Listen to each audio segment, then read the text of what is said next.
Hai, akak-akak kalau nak bergaya, nak nampak kemas, tapi nak pakai tudung yang senang.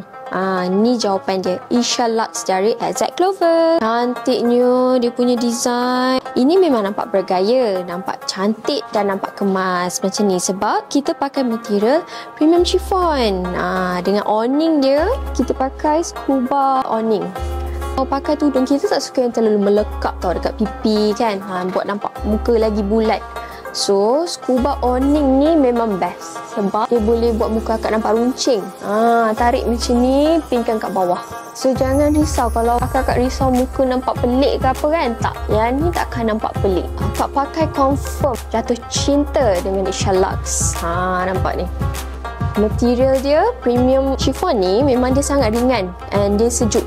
So, bila pakai dekat tempat yang panas, akak-akak tak rasa panas. Rasa sejuk, selesa. Bila berpeluh sikit, dia macam tak mengganggu akak punya urusan seharian. So, kalau nak, kena dapatkan dari Exact Clover sebab kita punya stok sangat-sangat limited. Nanti habis dah tak dapat dah tau. Okey? Dapatkan sekarang.